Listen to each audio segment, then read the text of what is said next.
Video बनाउने उद्देश्य यहाँ भाइले चाहिँ नेपालगञ्जमा सबभन्दा राम्रो चिया कहाँ पाउँछ भनेर हामी यहाँ सबैजना उभिएको थियौँ।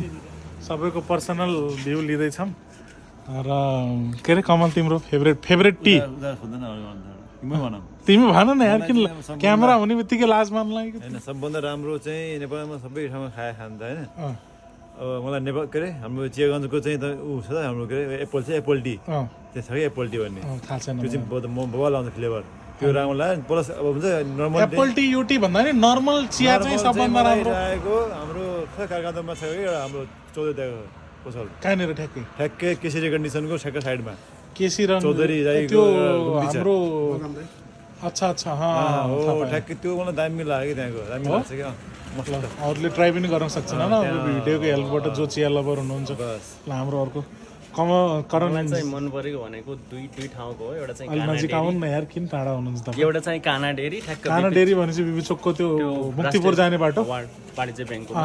यता होला। एउटा चाहिँ पुरानो पहिला एनआइसी ब्याङ्कको साइडमा थियो त कुन वाला त्रिभुवन चोक के यताको अहिले चाहिँ त्रिभुवन चोकको ठ्याक्क अलि अगाडि त्यो त फेमसै छ होइन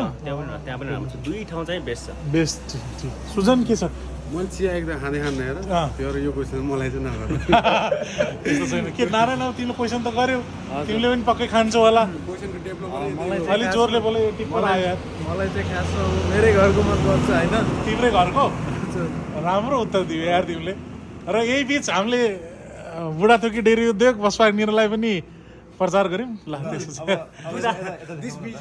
नै मैले मन पराएको चिया भनेको त्यो मैले त्यो चिया खाँदै खान्न नट a टी पर्सेन्ट तर